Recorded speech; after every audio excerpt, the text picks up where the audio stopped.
Another chapter unfolding in the attempted firing of FTC Commissioner Rebecca Kelly Slaughter. Lower courts ordered her reinstatement earlier this week, but last night, President Trump asked the Supreme Court to pause that as he appeals the case, effectively asking for permission to fire her. This move follows months of back and forth between the president and the commissioner. Slaughter sued Trump back in March following her initial firing.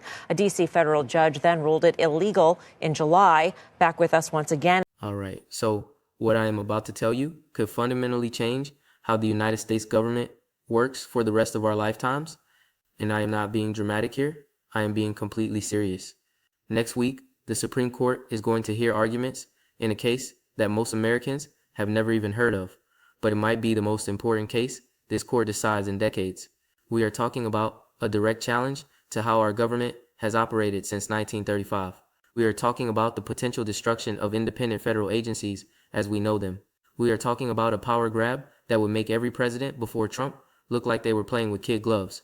And the craziest part, this is all happening right now and barely anyone is paying attention to it because they are distracted by all the other chaos coming out of Washington on a daily basis. But before we go any further, real quick, let's be honest, you can't really trust mainstream media anymore. That's why we built Pump Politics, to bring you real stories, real context, and no corporate spin.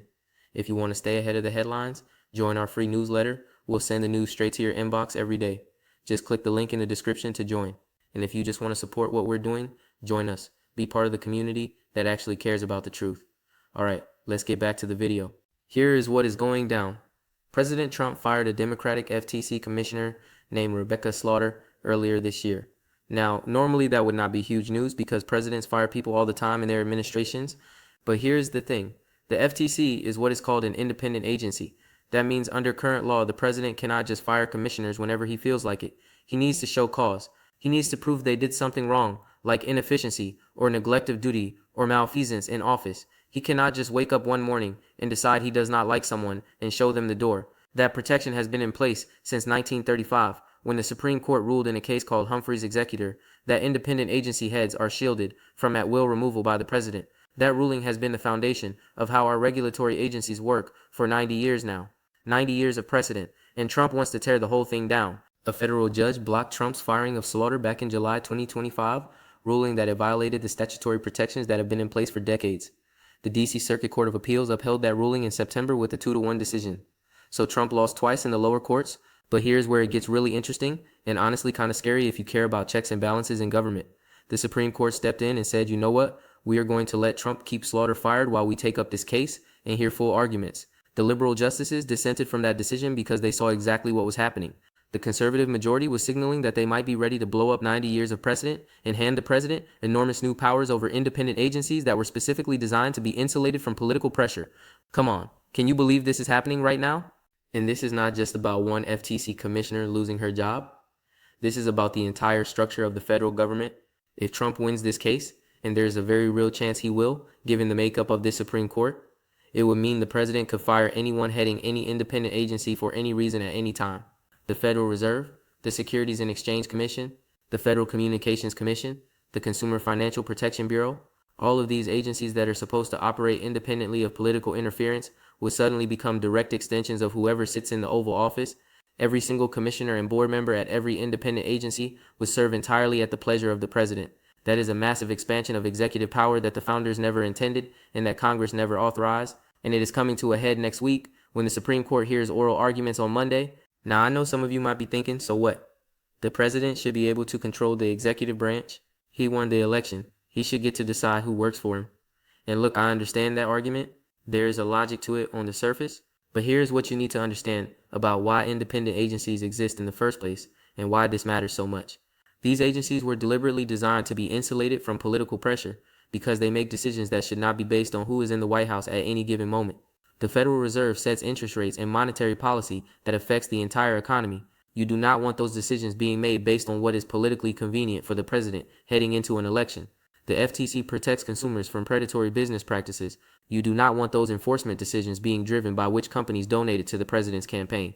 The whole point of independence is to ensure that these crucial regulatory functions operate based on expertise and evidence and the law, not based on political loyalty to whoever happens to be president at the moment. So let us really dig into what is happening here, because the details of this case reveal just how aggressively the Trump administration is pushing to expand presidential power beyond anything we have seen in modern American history. And I think once you understand the full context, once you see the legal strategy and the potential implications, you will understand why legal scholars across the political spectrum are sounding the alarm about what could happen if Trump prevails at the Supreme Court next week. This is not a partisan issue when you really break it down. This is about fundamental questions of constitutional structure and separation of powers that affect everyone, regardless of who they voted for. Because whatever powers the Supreme Court gives to Trump will also belong to every future president, including ones you might not like very much. Let us start with the basics of what actually happened in this case. Rebecca Slaughter was serving as a Democratic commissioner on the Federal Trade Commission when Trump decided he wanted her gone. The FTC is a bipartisan agency by design. It has 5 commissioners, and no more than 3 can be from the same political party at any given time. Rebecca Slaughter, President Trump tried to fire her back in March. Eamon, take it away. Courtney, that's right. And Commissioner Slaughter, thank you for being here. I want to start with this. You are the only other official in Washington that the president is trying to fire right now. You've been fighting that since earlier this year, so you know more than anybody how Lisa Cook might be feeling today and what her legal options might be. But let's bring everybody up to speed on your case and just give us a sense of where things stand right now. Earlier this year, the president tried to fire you. That went to the courts. Tell us how that's been playing out. Commissioners serve 7-year terms that are staggered specifically so that no single president can come in and completely remake the agency overnight. The idea is continuity and stability and independence from political pressure. When Trump fired Slaughter, he did not claim she had done anything wrong. He did not allege inefficiency or neglect of duty or any of the things the law says you need to show cause for removal. He just wanted her out because she was a Democrat and he wanted to put his own person in that seat. That is exactly the kind of politically motivated firing that the protections were designed to prevent. Slaughter sued, and she won at the district court level when Judge Lauren Ali Khan ruled in July 2025 that Trump's firing violated the statutory protections that had been on the books for decades. The judge pointed to the clear language of the law and the 90 years of precedent from Humphrey's executor and said, no, the president cannot do this. The D.C. Circuit Court of Appeals agreed in a 2-1 decision in September. So you had multiple federal judges looking at this case and concluding that Trump overstepped his authority, but Trump appealed to the Supreme Court and asked them to let the firing stand while they considered whether to take up the case. And here is where things took a very concerning turn for anyone who cares about checks and balances in our system of government. The Supreme Court granted Trump's request. They said Slaughter could stay fired while they took up the case for full arguments. The liberal justices dissented because they recognized what was happening. The conservative majority was not just agreeing to hear the case, they were already signaling which way they were leaning by letting the firing stand in the meantime. If they thought Trump was clearly wrong, they would have left the lower court rulings in place while they considered the merits. By letting Slaughter stay fired, they were telegraphing that they are seriously considering blowing up the Humphrey's executor precedent that has governed independent agencies for 90 years. And now we are heading into oral arguments on Monday with the very real possibility that the court will hand Trump exactly what he wants. The Trump administration's argument is actually pretty straightforward, even if the implications are radical. They are saying that the FTC exercises executive power, meaning it carries out and enforces the laws, and therefore the president, as head of the executive branch, must have complete control over it. They argue that the Constitution vests all executive power in the president and that allowing agency heads to be protected from removal interferes with that constitutional authority. They want the court to overturn or severely limit Humphrey's executor and establish a new rule that the president can remove anyone exercising executive power for any reason at any time. If the court accepts this argument, it will be one of the most significant expansions of presidential power in American history. And given the current makeup of the court, there is a very real chance that is exactly what happens. Now here's where I want to bring in what the legal experts are saying, because this is really important context for understanding the stakes.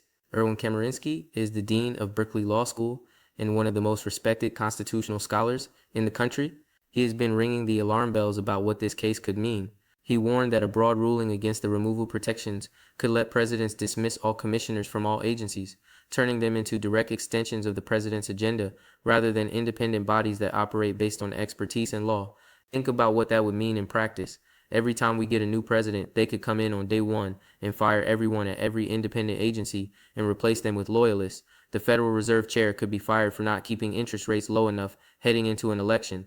The SEC chair could be fired for investigating companies that donated to the president's campaign.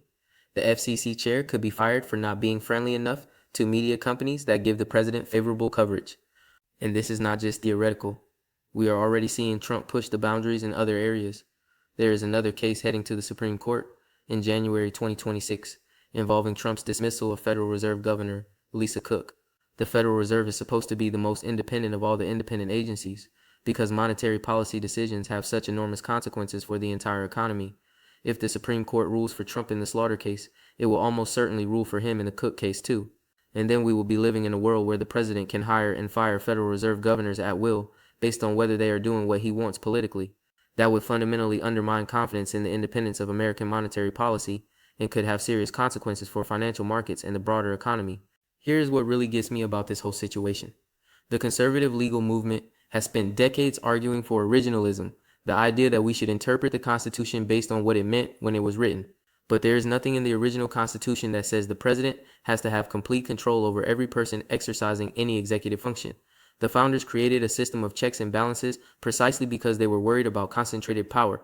They had just fought a revolution against the king, and they were very intentional about dividing power among different branches and creating friction in the system to prevent any one person from accumulating too much authority. The independent agency model that emerged in the 20th century was an extension of that same principle, recognizing that some government functions should be insulated from direct political control to ensure they operate fairly and effectively. But the current Supreme Court seems prepared to throw all of that out the window in favor of a theory called the unitary executive, which holds that the president must have complete control over everyone in the executive branch. This theory has been floating around conservative legal circles for decades, but it has never been fully embraced by the Supreme Court. That could change next week, and if it does, the implications will extend far beyond Trump's presidency. Every future president, Republican or Democrat, will have these expanded powers. The pendulum always swings back eventually, and whatever authority this court gives to Trump will someday belong to a president that conservatives do not like. That is something worth thinking about before celebrating a ruling that blows up 90 years of precedent. All right, so let us break this down into what we know for certain and what it means for the future of American government, because I want you to walk away from this video understanding not just the legal details, but the real-world implications of what could happen if the Supreme Court rules in Trump's favor next week. This is one of those cases that might seem obscure and technical on the surface, but actually has enormous consequences for how our government works and whether we maintain meaningful checks on presidential power going forward. So here is what we know for certain based on the documented reporting from Reuters and other credible sources covering this case.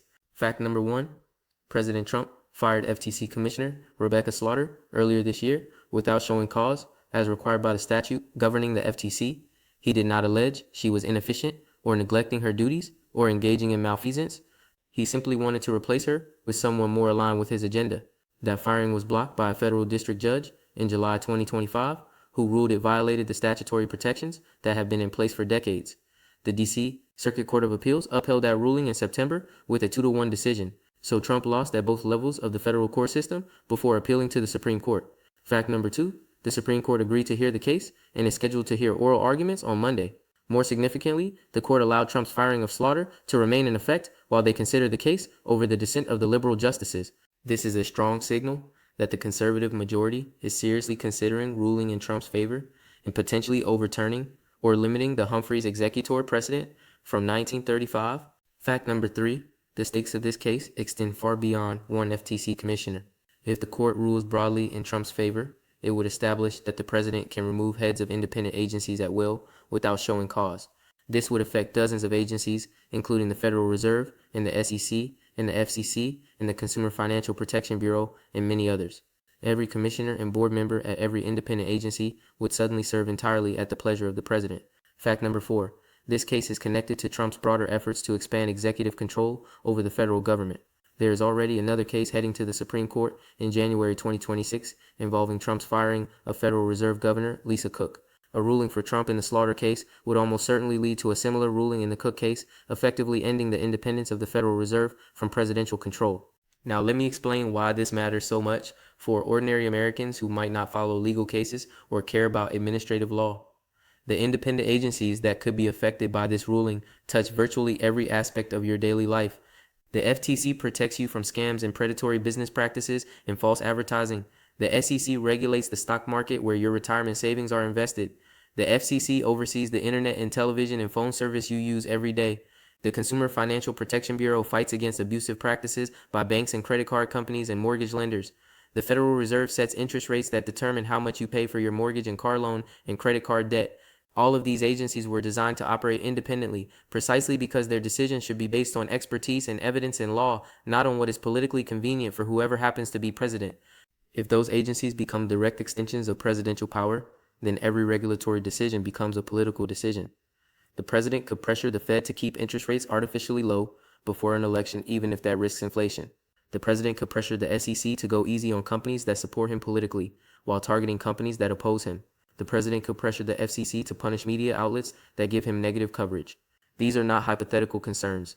These are exactly the kinds of abuses that the independence of these agencies was designed to prevent. And once those protections are gone, they are very difficult to restore. The court is not going to give this power to Trump and then take it back from a future president. Whatever happens next week is going to reshape the structure of American government for generations to come. Here is the thing that really bothers me about how this case is being covered in the media. It is being treated as just another legal dispute, another case on the Supreme Court docket among many. But this is not a routine case about some technical legal question. This is a case about the fundamental balance of power in our constitutional system.